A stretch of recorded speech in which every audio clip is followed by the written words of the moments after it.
Who would be a Wolves fan, eh? On goes ball. People might yet win it here for Wolves. Blasting the shot. What a goal!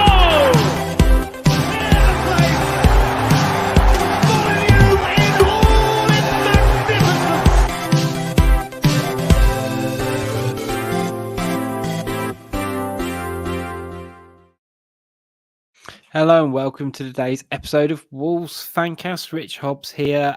Joining me this evening, I've got Adam and I've got Josh.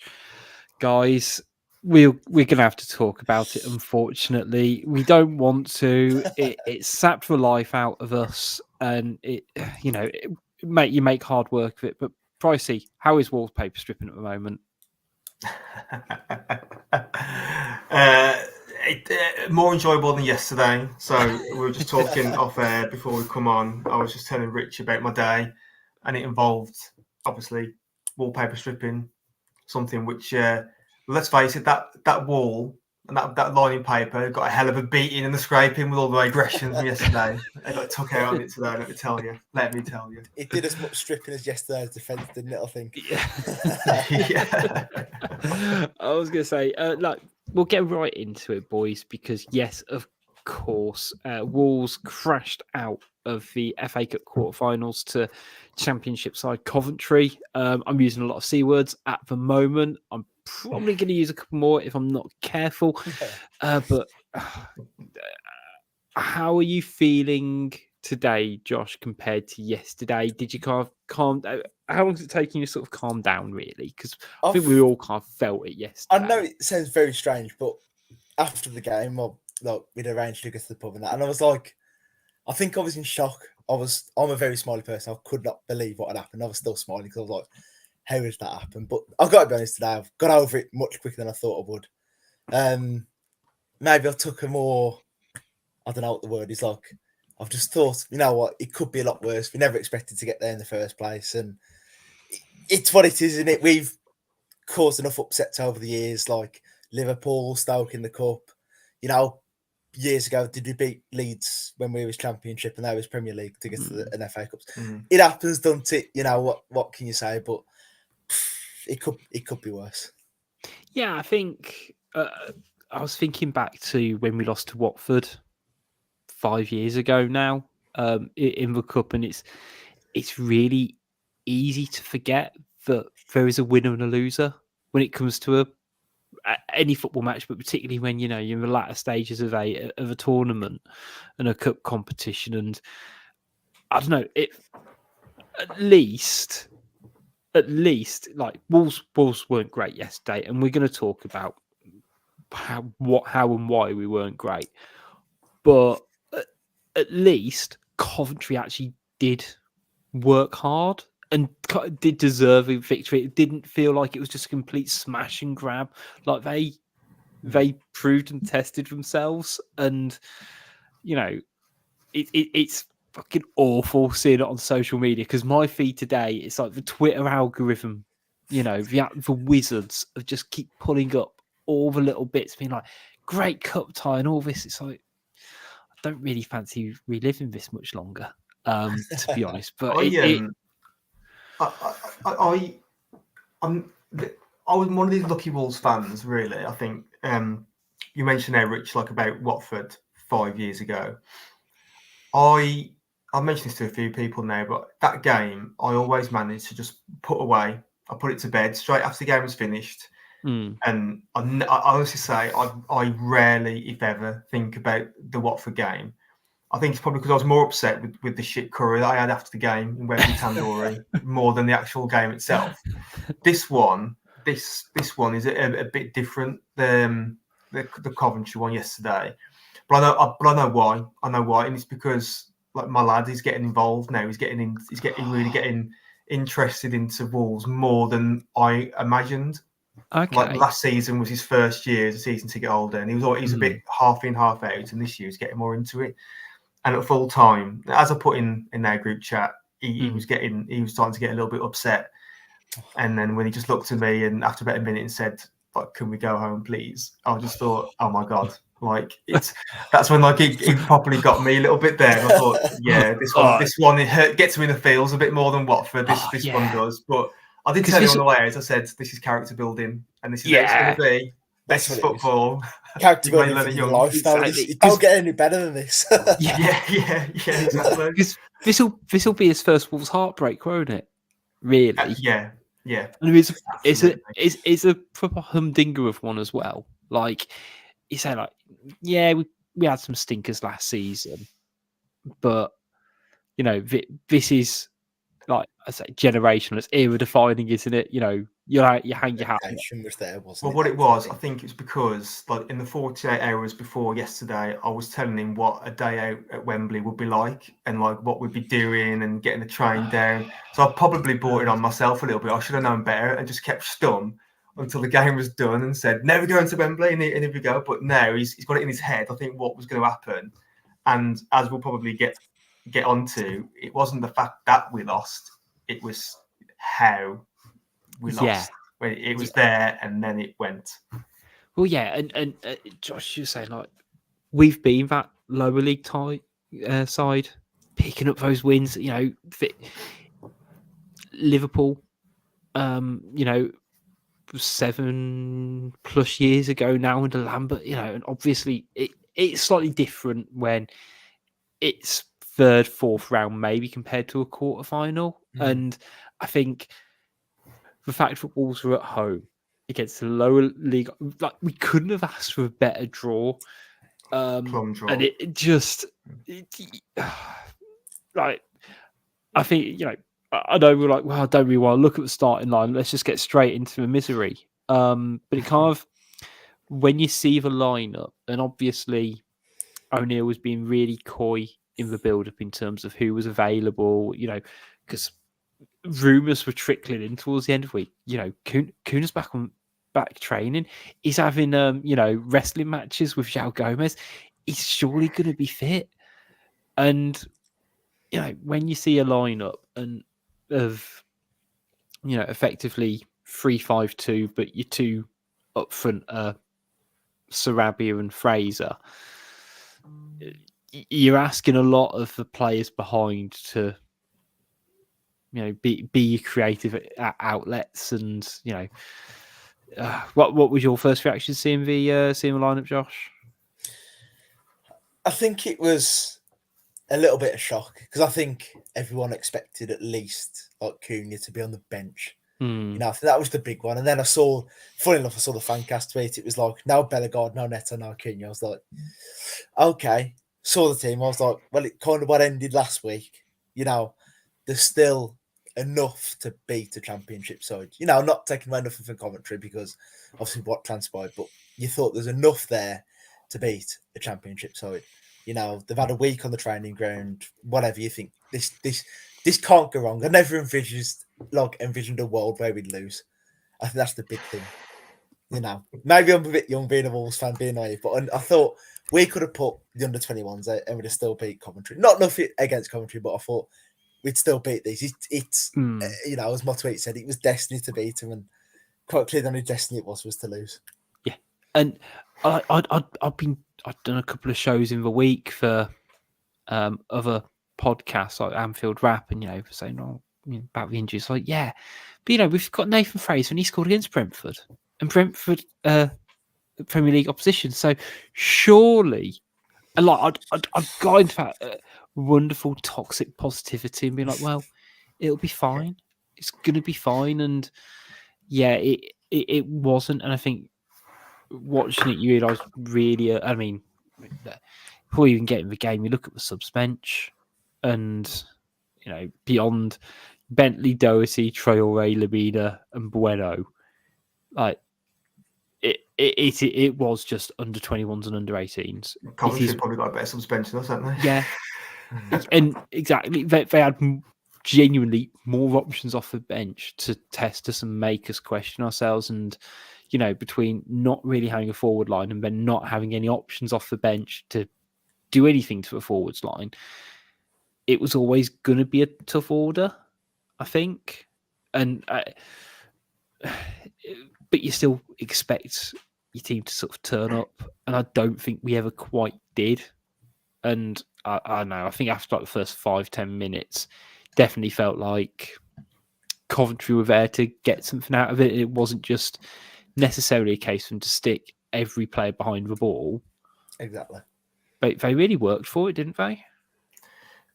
Yeah, they. I mean, well, firstly on the lineup stuff, I agree with from what Josh said. I mean, the Cunha thing would have been like the morale booster, and clearly, you know, in the nicest possible way, we would never want to see him come off the bench on yesterday's game, because if he was included and did come off the bench, we know we'd fucked it, because if we'd like basically he should have no right coming off the bench. But as it is, and you look at that, it's just ridiculous, isn't it? Really, the fact that as an established Premier League team as we are, we just field in a bench full of like kindergarten kids, aren't we, on the bench?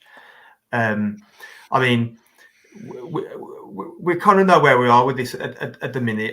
It's pretty unprecedented injury crisis at the moment, and it's all focused in one particular area of the pitch. But it's I know for the Fulham game we got through it, but it really, you can't. I know we're playing Coventry, who are a good team. They're going well in the Championship. They know that they get on for the playoffs potentially if they can keep their run of form going.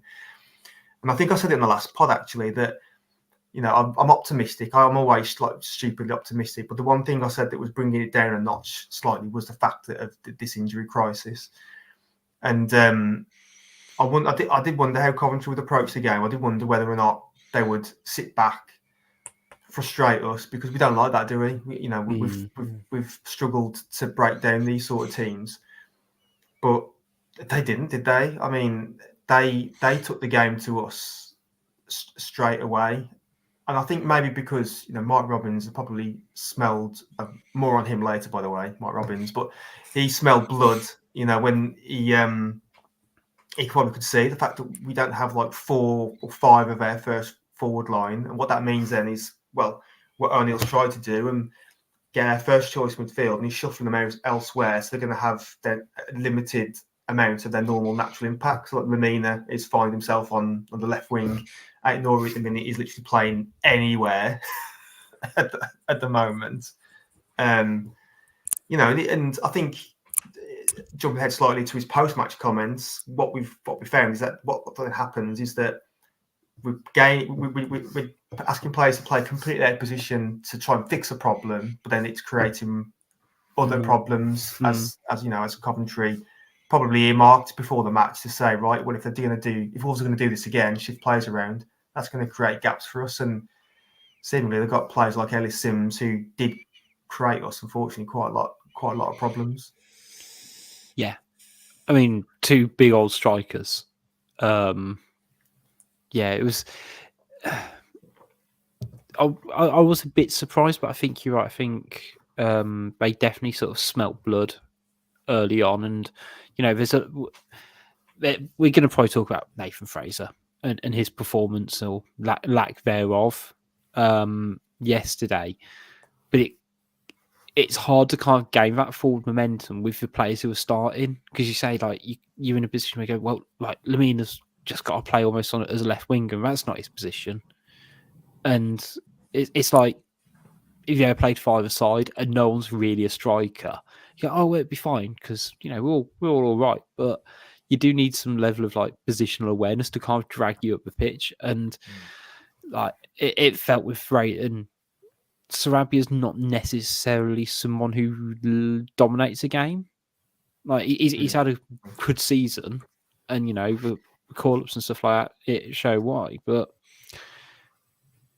he's not necessarily going to be a big game changer when you needed him to be in that first half. And we're literally looking to a young lad, Nathan Fraser, but he looked, for all the kind of the positive bits he's shown, he really struggled yesterday, didn't he? Unfortunately, it's a shame, really, with Fraser, because like I think he's got the endeavour, but he looks like a lad who's totally out of his depth. He looks like a League One level striker, which is totally nothing against him considering his age. But I've alluded to this on Twitter as well. But the players, I don't think they trust him. You know, there's a couple of times you thought the ball is into him there, give him that ball, and it's like, no, they'd rather try and do it themselves or play an extra pass and things like that. I think it's that level of trust, that kind of, or that the I don't know what's the word you describe, where they're playing on the same, they're playing on the same field. Like you look at Neto, Hwang, Cunha, when they play together as a front three, it's like telepathic, isn't it? You know, they know what each other's going to do. But then you look at Fraser yesterday, and I think the endeavour was there, but the quality wasn't. I thought when the other lad come on, was it Jerome? I think he did look really, really good by comparison to Fraser. And that's nothing against Fraser, but he looked like a League One level striker playing it in the highest, our biggest game of the season. I think you're asking for a disaster there. Yeah.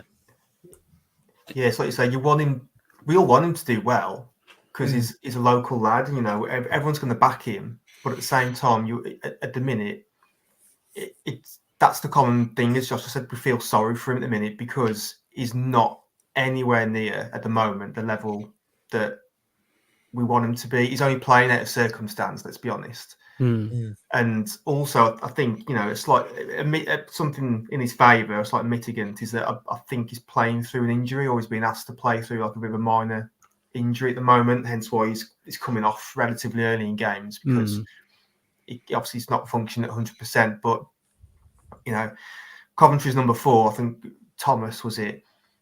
I mean, he was just all over him, wasn't he? Fraser barely got a sniff. I mean, Fraser, we say big Nathan Fraser, but to me, he doesn't even look that big. Their number 4 just dwarfed him both in physical height and stature, and also dominated him performance-wise. It is a shame, but like I say, it is really, he will be loaned out now and will be playing like say somewhere down the leagues or anywhere else, but in our first team. He's literally just a body in the shirt. If Fabio was still here, he'd be playing instead.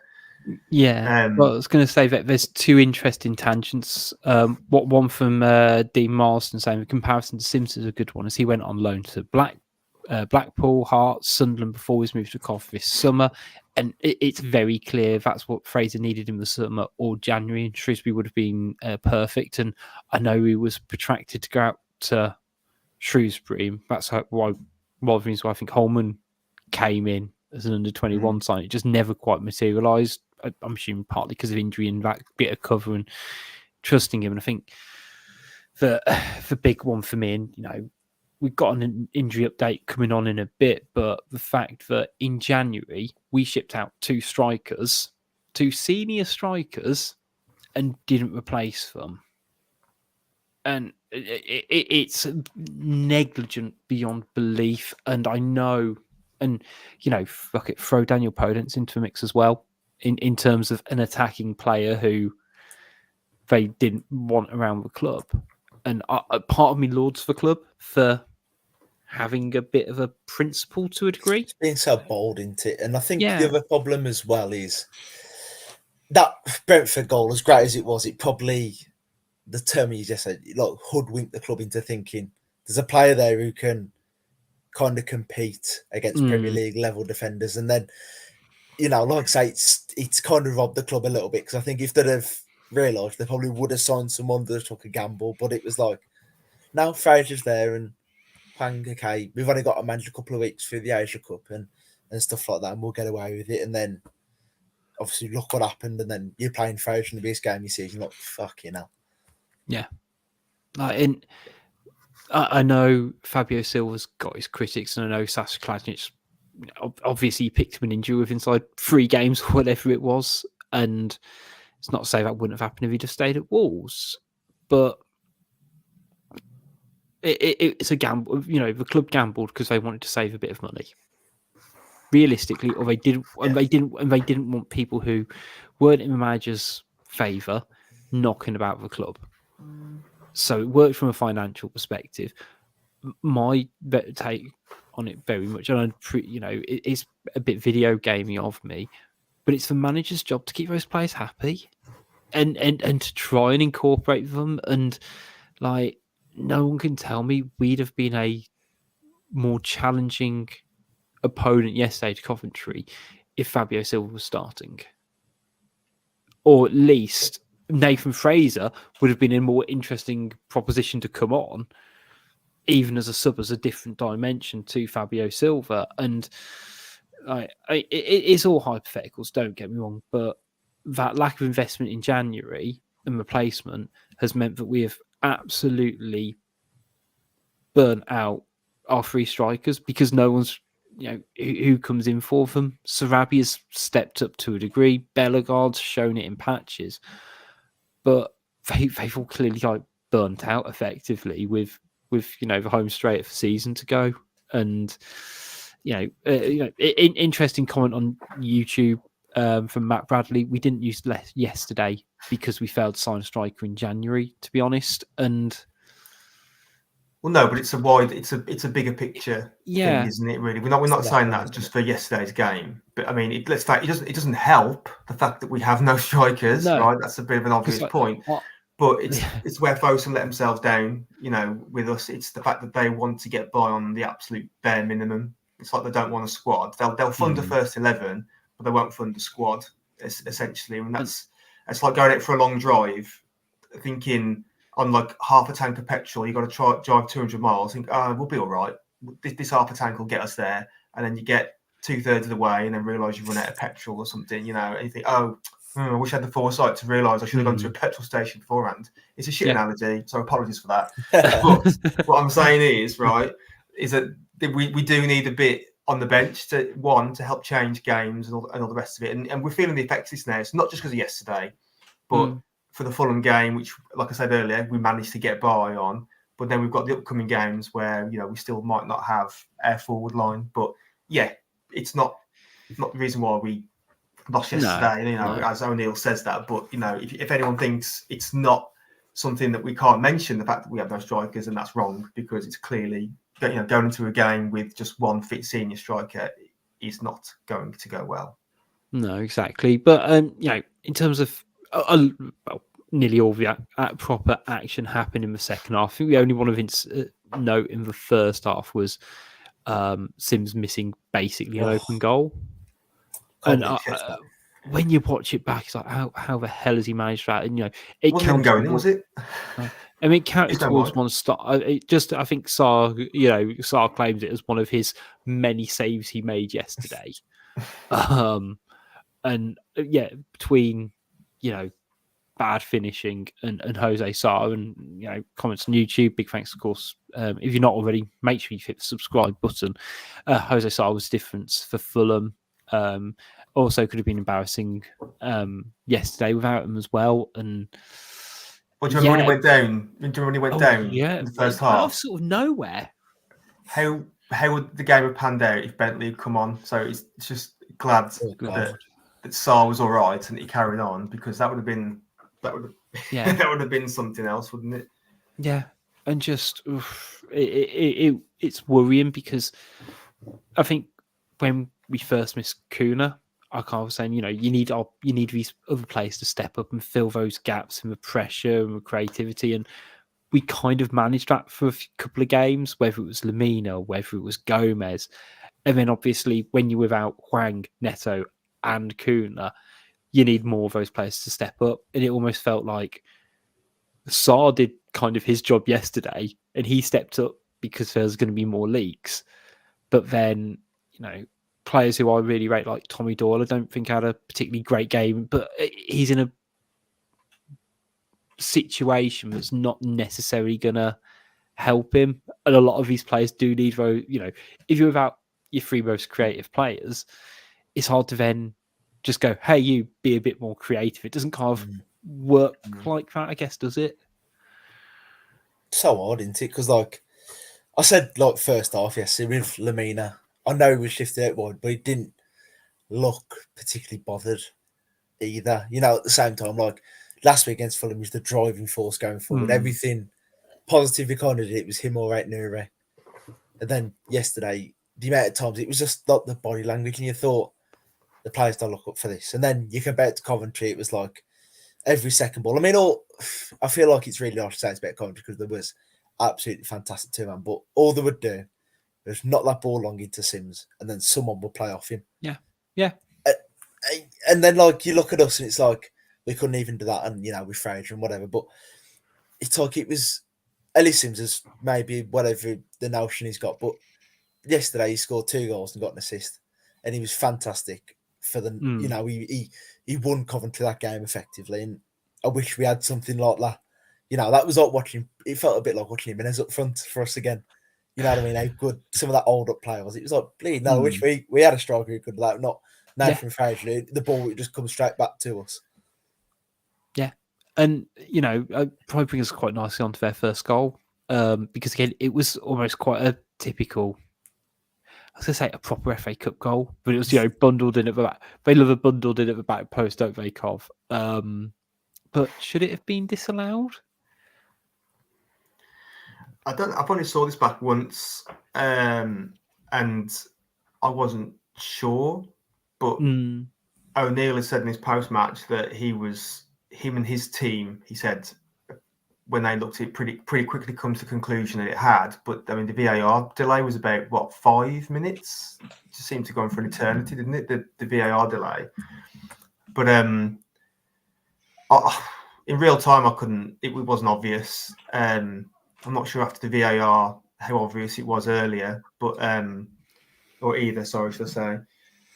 But it's just one of them, isn't it? Really. I mean, if a VAR are going to take 5 minutes to look at it and they still can't give it, to just give the goal.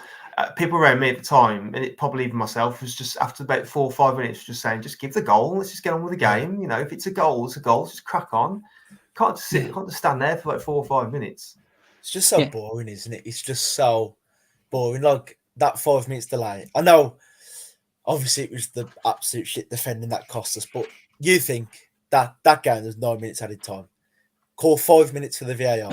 Yeah, we've lost the game because that. I know we haven't technically, but you know what I mean. It's like, what's kind of the game descended into when you're taking that long to decide. If you're taking that long, it's not a goal, is it really? No. You're either looking for a reason to not give the goal or give the goal. So if you're taking that long, then it's quite clearly an handball, And I'm not saying that as like trying to be too bitter or whatever, because Wolves didn't deserve it at the end of the day. But and then to lose, it feels like to lose because of the VAR. It's just bullshit to go with it. It's VAR once again shafting us. It's always the same, isn't it? Yeah, it's just like so frustrating, isn't it? Because you go, okay, we conceded. It was a poor goal. It could and should have been stopped before we get into him, and it was very much bundled in. And it was taking that long to make a decision. Just part of you's like, you know what? Just give the goal. I don't care at this point. I've accepted it's a goal. Don't just keep me bloody waiting. And I appreciate, as you say, they deserve, the win, Coventry, and I don't think many Wolves fans would disagree with that.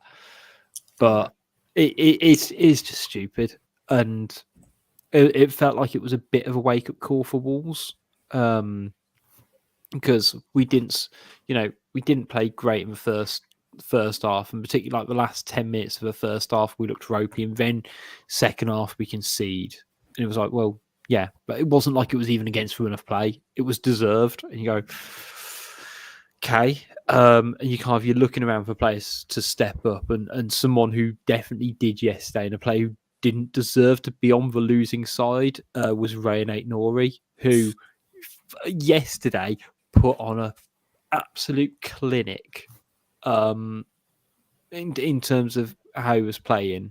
And, effectively got asked to play in left wing, which maybe that's where he should have started and kind of kept that more natural width. And had Bueno playing behind him, I don't know. But yesterday he was fantastic. Oh God, it's between him and like Gomez really, for who our star boy is and most valuable asset, to be honest. I mean, do you remember the times a few years ago when he could barely get through a game wheezing his way off the subs bench, and look where we are with him now. He's like one of the first names on the team sheet. He's got the FIFA Street skills when he's on the ball, where he can get past a man and a player. The minute wherever we asked him to play is effective, whether that we ended up on the right wing like against Fulham, anywhere up the left is Roberto Carlos, as he's shown us last few weeks. He's just amazing at the moment. He wasn't carried by that early yellow card either. That didn't affect his performance at all. He could have had another one, couldn't he? When he headed against the post at some point in the game. He's fantastic. I wonder who will be in the market for a player of his caliber, but whoever does come in for him, I know we've got. I mean, correct me if I'm wrong here, guys, but there is some sort of sell-on clause with him, isn't there, or something with his for whatever we sell him for? I don't know if it's 50% of the whole transfer or the profit or whatever, but he will go for a lot of money at some point because he is amazing, and at the minute he's digging us out of games at the moment, which for a left wing back is not something you say very often, is it really? When a left wing back is digging you out of games or getting you results. But yeah, I don't know what else to say about the guy, to be honest, because he's just obviously you could have the debate until the cow comes home about who the best player in our team is, but he's clearly one of the best 2 or 3 players that we've got in our squad right now. Oh, it's incredible, isn't it? Like watching it at the minute, it's just every week. It's like you look, obviously before we looked at like Cunha, Hwang, Neto as the difference makers, and then you watch Ait-Nouri every week, and it's like it's incredible to watch him. It's his ability to run with the ball. I mean, yesterday the second goal, the lad up front, he was like almost taking it off him, and he still played that pass through. Yeah, it's like if that had been a proper winger. If Neto or Sherry had that pass, we wank ourselves silly over it, giving what a pass that is. That's off a left wing back, that is. I said to a mate today, out with him, I was saying, it's almost heartbreaking that Wolves aren't going to get the money they deserve for him, whether that's through the sell-on clause, and Wolves aren't going to get 60 million quid for a fullback. We're just not. It's going to be one of them. We're going to have to take a lot less than you think he's worth. And it's gutting because he's just so incredible. And he should have won. He practically won us the game yesterday from what he did. Obviously, he didn't, but it was nothing. It was nothing on his performance, was he? No, exactly. And, he gets the equaliser through, a little bit. I say not necessarily luck on his part, but the ball comes in, it gets headed away, and he is just there, and like it ain't luck he's there. It's through being an intelligent player, and to sort of poke it home with his right foot, and just for crowd, it was like a proper let's get back on it. And I think at that point Wolves had 4 wing backs / fullbacks on the pitch because Doherty came on. You had Bueno, you had Semedo. I didn't realise yesterday when Semedo went flying in that he did actually make contact. So I did delete the tweet where I called for Coventry play a little diving little shithouse. I feel like I can take that moment now to. I'm not going to apologise, but I didn't quite see the lad's face because he. I thought you were going to go all Conor McGregor there and say, "I'll take this moment to apologise to absolutely fucking no one." But Semedo was probably quite lucky, wasn't he? Because on another day, that could be a red. Yeah, I did think that that was going to get called back or VAR. We're going to have a look at it. I'm not sure what it was actually, but there you go. Yeah, I don't think the ref gave a free kick, did he even? Because Ait-Nouri then had the ball 35 yards out and tried to shoot, and it was like, why? And the ref hadn't even pulled it back for a free kick. I mean, it's kind of a good shot because I think they'd have overturned the goal. But you're like, please now, like, again, the referee yesterday, it was like, anyway, you give him that a free kick. It was quite clear he caught him with his boot, hadn't he? Yeah, it wasn't. It wasn't great by him. And again, Semedo was someone who we've been reliant on to be one of our better performers recently. It just didn't. It was still a struggle. But like at that point, it felt it already had the makings of a really good cup game. Throughout the fact that Wolves had pulled it back and it had that proper end to end feel, and then all of a sudden you see Wolves breaking, and Ait-Nouri lays it off to Hugo Bueno, who scores his first ever. I didn't quite realise it was his first ever senior goal. Yeah, nothing ever comes to mind of his of him scoring at any other time. I think at that point, full credit to O'Neill for shuffling the pack and finding a way to get a result out. Again, pushing Ait-Nouri further forward, using Bueno, who was attacking himself. We're blessed. We've got two attacking left wing backs with Bueno and Ait-Nouri. And I guess some people around me was at this point was saying, why don't we chuck Noah Lamina on? Because he's a forward player. But I think I'm not sure when he will play. Actually, to be honest, Noah Lamina, because if he's not going to come on against the Championship team, albeit in a high stakes game, when is he going to come on? But it was a bit of a high pressure game to put a young kid on for his first appearance, and it didn't want to crush his confidence early on, but to put on Bueno and then shift it around again, or shift all the players about. Credit to O'Neill at that point, for doing that, trying to find.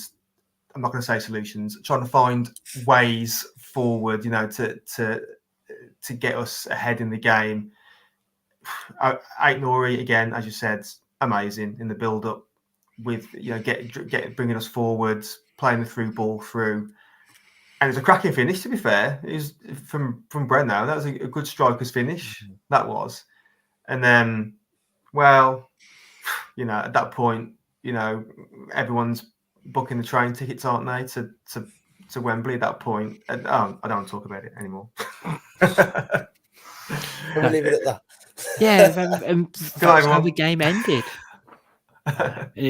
Unfortunately, what a win that was. Yeah, good. Great game. But no, Wolves managed to completely bottle it effectively. And if it wasn't already had for makings for an epic cup tie, I think Coventry effectively going down the other end and getting, again, similar in a way to the first goal. That it was, worked through to the back post, and it was just like that. It's the little differences, isn't it? Sometimes. And the fact that I think it was Lamina who was marking the man at the near post and just couldn't get in front of him, and it just felt like Sims had the entirety of the penalty box. I know he didn't, but it just felt like he was just there by himself, just nod it in at the end. It's just like at that point, because that was in the early minutes of added time, wasn't it? Just at that point, you can't just go, look, let's just shut up shop. Let's just see it extra out. Time. Yeah, you think you'd be in the Premier League side. You think you'd see it out, and kind of back yourselves in with the home crowd and extra time, maybe a fitness advantage to kind of see it through. But the goals are clocked at 90 plus 7 and 90 plus 10. How the frick do you lose that? But I remember the ball coming to Sims for the third goal. The ball coming to him. Strabby just missed an interception. Wide. And the ball coming to Sims. And I literally said to him, just don't lose it. As it come back to him. And it was like watching the Mainu goal when he scored for United. I was like, yeah. And the way he just wrapped in the corner, he's like, frick me. Every man should do that. We'd somehow rescued victory from the jaws of defeat. And then goddamn lost it again. You just could not believe what you were seeing. This was the thing with me going into the game. I was nervous at the fact that we got nothing up front, but I was still quite confident because we still got effectively a first choice defence in and midfield, albeit as we know moved about a bit. But I was always confident because we got essentially a first choice defence playing that we wouldn't let in. We'd be tight at the back and we wouldn't allow Coventry chances on goal. How wrong I was, as throughout the game, they've had, as we've just talked about for the last 40 minutes, they've had countless shots on goal, and it happened again right at the end. You take the lead at 88 minutes, And then at that point, you know, without no striker situation, you would just say, right now, we are going to do what we are good at, you know, and we'll be tight at the back and just don't afford them any chances. But I mean, it's a shame. I don't like to use the word. I don't need to say the word bottle it or anything like that, because all that the players didn't care or didn't show, because you know they did. But this is the nature, you know, of these one-off games in cup competitions. These can happen. You know, you're meeting a team on the day who were really fired up for it. I don't doubt that we weren't up for it. I don't think we were not up for it, anything like that. But it's just at that point at time in the game, we should be the smarter team here and close this game out effectively. You know, it's coaching 101, isn't it? You know, take the lead with 2 minutes left of normal time. It's got to be right now, boys. This is what we've done on the training ground. Probably done many training drills about this down the months and weeks. You know, just see out a game, just see it out. You know, we should be the better team defensively in midfield. We should be seeing it out. I mean, those stats there, Rich, you've pulled up on the screen there, say it all, don't they? Coventry, the championship team, having 24 shots, half of them on target. You know, it's no one decides the man of the match, or should be. Well, that'd be funny. A championship having 4 expected goals away to a Premier League team is absolutely outrageous. That is. I'd like. I mean, I don't know if obviously the stats won't go back that far, but like, I bet you couldn't find many other games where a championship team rocks up to a Premier League team and sticks 4 expected goals in your head like that.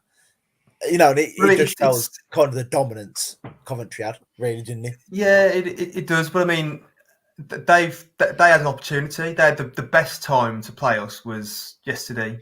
Yeah, given that situation, and their players and they took it. I think, as you said, Rich, about Twitter timelines. I think as a whole, or the vast majority, Wolves fans, we've been quite magnanimous about this loss. I mean, considering what was at stake, we haven't. I don't think anyone's been overly too bitter that I've saw online. It's a case of fair play of Coventry, because if we're honest, there was only one team that stood out in that match. Really, deserved to win it, and it was the team in Sky Blue. Yeah, they came. They took the game to us, and we struggled, which is sad to say, really. Like I say, considering what was at stake, considering that group of players, I'm sure would have loved to have had a day out at Wembley. Us, the fans, obviously, would have loved another day out at Wembley. But unfortunately, you know, they were just met by this team who just literally pulled us from pillar to post. You know, and like I say, going back over what I said before, 88 minutes or 89 minutes, go 2-1 up. We've got to be smarter there in seeing that game out. And I think, like you said, for the set that the equaliser with Lamina and it was losing Sims at the back post, that wasn't great. And then for the last goal, unfortunately, I think it was Santi who got completely turned in. It was Sims' movement, wasn't it? I think. Yeah. Pulled it back in. Yeah, I think Santi Breno just got caught there. Unfortunately, he lost him. He got sucked in by the movement. It was clever movement, to be fair. And then I think, like what Josh said earlier, the finish is just like Maining's, isn't it? It's exact carbon copy. I've actually seen the side by side photos online of the moments, the two finishes, and they're identical. You just finishes. knew it was going in like the second the ball come back to him, didn't you? Yeah. Like, I just was like, you could see the scripts He's been out in front of you, couldn't you? It's just heartbreak. It's heartbreaking for us, obviously not for Coventry. And it's like I think we've at least been very accepting as a fan base of there was a. It's not meant to sound condescending as it will do, but a fairy tale story for them to be a championship side against a Premier League side who are fairly regional rivals historically and all of that, and to take them toe to toe, to go ahead, to go behind 2-1 and then pull it, like it's an amazing, it's an amazing script if you're a Cov fan. If you love the romanticism of football, then and I think that's why I can get over it, because like the romanticism and they deserved it on top of that. So I can I feel like I can live with it because they deserved it. And you'd have rather it happened against Coventry than against a Newcastle. Yeah, exactly. Or yeah. And the other thing as well, you got to take from it. I know it's a really cliche as anything or whatever, but we shouldn't have got there in the first place. We've had an incredible season. You've beat West Brom. At some point, the incredible moments are going to run out, and it's just unfortunate it happened yesterday. But what can you do? It's in the real world, we'd expect it to be fighting relegation, not be in the cup, begging for Luton to beat Forest and stuff. You know what I mean? We would have been in the real world. That's what we expect, and I feel that's why I can get over it more because that's just the way. And it wasn't full strength either. It was square pegs round holes sort of thing, And it was. I know it feels harsh to say, but we went to Wembley in 2019, went 2-0 up, had our best 11 players, shut the bed, lost 3-2. We didn't have that yesterday. I mean, I tweeted yesterday, and I think it kind of the context of it got lost, but Wolves getting to a quarterfinal of an FA Cup is a good achievement. It's like, like Football Manager or FIFA where it says, oh yeah, here are your expectations for the season. I think going into this season, it wasn't necessarily something on the cards. Yeah, it hurts that we kind of had the opportunity to get to the semi-finals in our own hands. But actually, you take away the context of it, you take away who we played and stuff like that. I think, on paper, if Wolves finish 10th and are in the quarterfinals of the FA Cup, that is a good season. If someone would have offered you that when Lopetegui left, you would have exactly. You'd have gone, wow. Yeah. What the hell's about? I know we had a half decent kind of cup run in terms of the teams we played, and actually it was all competitive. They weren't ridiculously, we didn't have to pay any for top six or anything like that. It worked out nicely. We beat the Albion, of course, two Albions, in fact. But yeah, to then come and stuck against low league opposition. So sometimes you just got to, give the flowers to the opposition, and I think that's all we really need to do on it. I guess, because it otherwise it just fucking sucks.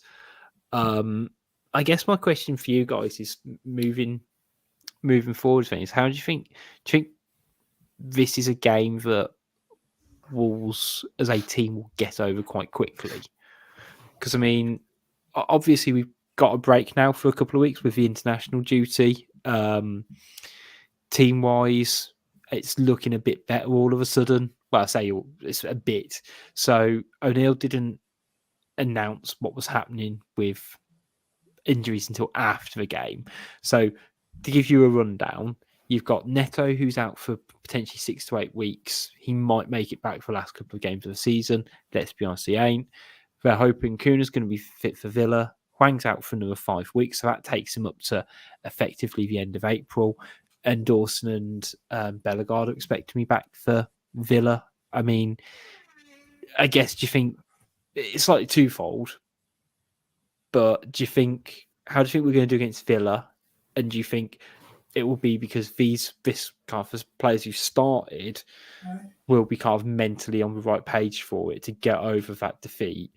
Or do you think it will be the fact that we'll have a few players who can have a bit more of an impetus on this team impacting it? This is the thing, isn't it? I mean, this is the thing. I think I was talking with Stu in the pub after the game, and we were saying, which path are we going to take from here, essentially now from here? Because does this mean, because the players miss out on the big game day at Wembley, are they going to take this disheartened attitude, or take a disheartened attitude, into the upcoming games now, and then this could break our season and we end up finishing lower mid-table, like 13th or something? Or, and this is where sort of O'Neill's man management will come in, say, right, you've had a big disappointment now, get over that, look at what we can now finish. If we can get 8th, aim for 8th at minimum, then we're into Europe. That's got to be the carrot that gets dangled now, to be honest, with this team, because otherwise, what else there to aim for? Really, we've got a good chance to getting in getting into 8th place. So for me, that's where O'Neill's got to steer him that way now. Use that disappointment, harness the energy to take it forward into the league. I suppose an international break, I'm wondering out loud, does that help or does it not? Because they might be able to go away with the national teams, get over it a little bit, forget about it, get the system, come back, start fresh, is what I'm hoping, please. It helps having some of the players back as well. Cunha coming back is a massive, massive plus if he's back. Bellegarde, well, we haven't been too impressed with him lately, but he's still another body. A senior pro back, which is definitely welcome. Yeah, so I'd like to think come the Villa game, we'll be in a good position because what a game! If we can beat Villa when we return, that will be a pretty good tonic, I think, to get over this match yesterday.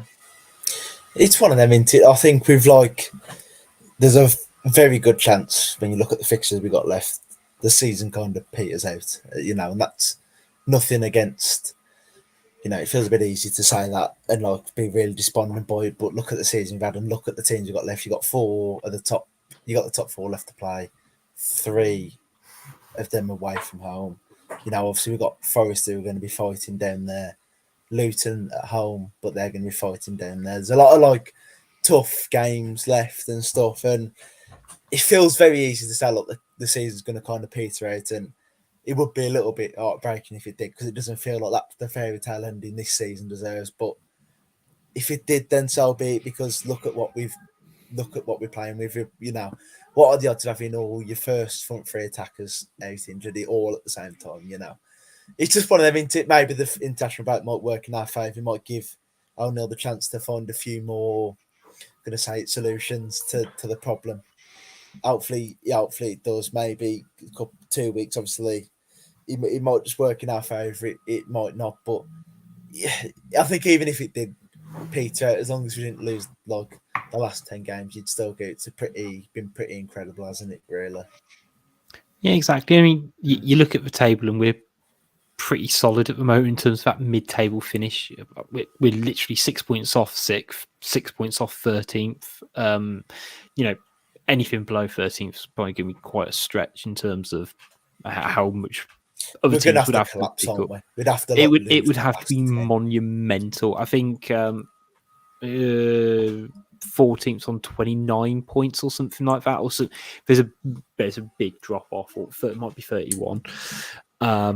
So actually, if we can just end the season on a bit of consistency and it not completely peter out, you've still got to take a huge amount of pride in this season, and celebrate, I guess, the victories where you can do, which sort of brings us on to, I guess, our very last talking point that I had in terms of celebrations is Championship manager Mark Robbins' celebration, who got in a bit of trouble with Gary O'Neill afterwards for celebrating in front of one of the ball boys and giving it the big one. There's a couple of split minds about this, to be honest, because, it's not exactly gratifying, is it? So this happened right in front where I sit, where me and my son sit. This was 12 o'clock right in front of me when this happened. And I thought, what a fucking prick, Mark Robbins, because he's had that right in his head ready, because it was literally the net. As soon as that ball crossed the line and the net rippled, he was straight to the ball boy. So he knew, he had it premeditated that as soon he's thinking, if we score, if we get a goal now again, I'm going straight for that lad. It wasn't where he went off celebrating and then he happened to go past the lad and get go in his face because it was an opportunistic thing. He knew that's what he wanted to do. And if people say, "Oh, you're a bit precious about it," I'm like, well, everyone, ball boys, they're told what to do. If we're losing, get the ball back to our players quickly. If we're winning, be slow at giving the ball back. It's what ball boy 101. Every team does it. So it's what to expect now. I mean, we've seen worse down the years, haven't we? When was it Hazard's booting the ball boy in the ribs to get the ball back? So I don't really. So he has apologised, hasn't he? You know, in his post-match, he did apologise multiple times, but I still think it was a pretty dickish move to do. You know, he's just won in the last seconds of the game, take his team to Wembley, and his first thought is to go and scream in a however old he is, teenager's face. Yeah. I did see him. He was looking around. He was looking just to say, "Are you doing this to me? What? Like, why are you in front of my face when your team's just scored the last second goal going to Wembley? Yeah. Why are you in front of me for?" Yeah, exactly. And you sort of, I do kind of think that is, but you know, we still bang on about the Man U game in quarterfinals 5 years ago. This is that for them. And if I was a manager at that time, and he is quite a well-respected manager, obviously with Coventry anyway, but also in the Football League, it's like, that's how you can't say, oh, this is how it felt when we scored because I was gloating to a teenager. It doesn't necessarily point you in the best light. And yeah, I'm sure that the ball boy, you know, was more than a bit cheeky. For starters, he's a teenager. Secondly, you say, Pricey, it's kind of what they're supposed to be doing. And you know, this isn't trying, you know, be all snowflakey or woke or anything like that. But it's just like, if you choose to celebrate against somebody rather than celebrate, you know, with your colleagues in a moment like that, you say, like, you know, moments get the best of all of us, but that felt just a little bit like, I'm not angry with him. It's not like, oh, he deserves a ban. Just like, it crossed a line, didn't it? And there was kind of no need to like you say, no one's first thought in that instant is to think, oh, I want to shit out the ball boy. It's frig me, we just got to semi-final of FA Cup. I'm going to celebrate with all my team, you know, all my colleagues and things like that. That's what I'd be thinking, you know, and stuff like that. You wouldn't think, oh, you know what, I'm absolutely going to shit out on that ball boy who's a teenager. He went back for more as well. You just looped it there again, Rich. Yeah, went back for more. He did it the first time, right in his face, had a hug off his backroom staff, and then went back and give it another one to his face there. Yeah. I mean, that's the bit, like, you know, I didn't. You know, that's very I didn't shit agree out with scene. it. It's very Twitter like. I've seen lots of people on Twitter go, "That's great shit out." And I'm like, it is, but it's also it's a bit of a dickish move, isn't it? Really, like it's a proper dick move, yeah. To just like get over it, is it? Yeah, like, and as far as I'm aware, like, you know, I had a couple of YouTube comments. I think Finn's a Coventry fan, so saying Robbins was wrong to do that, but the ball boy was messing around, and I get it, but I don't necessarily think he was messing around to a degree to potentially do that. But again, it doesn't matter in the kind of the grand scheme of things. You say it's not like he's like, let's say, properly like picked up the kid and shaken him in, you know, in an absolute jubilant rage or anything. Just just a bit undignified. Yeah, I mean, to be honest, I mean, obviously I don't watch them with the eagle eye, but I didn't really see what the ball boy done anyway. You know, I didn't see him like withholding the ball or refusing to give it back to a Coventry player or anything like that.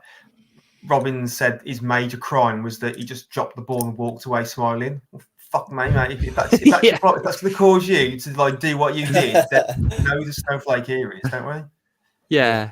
So yeah, but again, it is little things, isn't it? And that's going to be something that's going to get very forgotten in the annals of time in this victory for Coventry, isn't it? Let's be honest. And I think realistically, it's going to be something we forget too. You know, in the grand scheme of things. Exactly. And they say, we'll hopefully put it to bed. And I think now's probably a good point to put this fancast to bed as well for today's episode. There is obviously an international break. We will try and see if we can squeeze out a special or two if we can do in the next week or so. So keep your eyes and ears peeled for that. Make sure you check out all the good stuff we're doing from the preview shows, goodies, tactical analysis, and the reaction shows as well. And you can also find us on all our socials, at Wolves Fancast. It's here, there, and everywhere. And also, if you haven't already, definitely go check out the deal we got over with Kitbag at the moment, and Fanatics on their website. Loads of Wolves merch on there. There's a link in the description. As always, go check them out. Help support the Fancast as well. And you can get some good merch, which may or may not be cheaper from the club. I cannot say, but I think it is. But anyway, look, it's goodbye from Josh. On that note, I would just like to say, obviously, it's been a while since I've been on. Just a big thank you to Rich and Dan. It's been a tough couple of months personally. Like, I do really appreciate the support and things like that, and it's great to be back on. I've really enjoyed it. Oh, we've missed you, Josh. We have. Hey, you're welcome anytime. We even had a comment really early on, which I'll see if I can find it from Dean Master saying Return of Lem. You could say it's destiny. So you've definitely been missed and warmly welcome back. And it's goodbye from Pricey. Keep smiling, everyone, like Josh does. And it's goodbye from me. See you all next time.